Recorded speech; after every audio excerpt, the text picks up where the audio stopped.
আমরা সকালবেলা কে ব্রেকফাস্ট করে ফেলেছো? দেখো আজকে আমি ব্রেকফাস্টে খাচ্ছি হচ্ছে ধোসা। ধোসাটা আমি ঘরেই বানিয়েছি, ঠিক আছে? দেখো তো, বলো তো কেমন হয়েছে ধোসাটা বানানো আমার।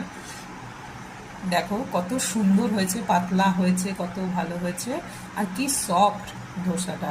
ঠিক আছে, দেখো একদম এত সফট। হুম। তো এটার সাথে আমি নিয়েছি দেখো নারকেলের চাটনি।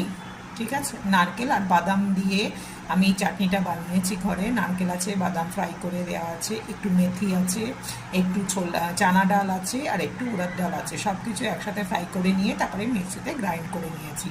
তা তোমরা এরকম আমার মতো ধোসা খেতে কে কে ভালোবাসো? আমি ইডলি থেকে ধোসাটা বেশি ভালোবাসি খেতে। যাই হোক, তোমরা কে কে ধোসা খেতে ভালোবাসো, বা আজকে ব্রেকফাস্টে তোমরা কে কী খেলে অবশ্যই আমাকে জানিও। চলো, আজকে ভিডিওটা এখানেই শেষ করছি। ভালো লাগলে অবশ্যই একটা লাইক করে দিও, একটা কমেন্টস করে দিও। ঠিক আছে, টাটা।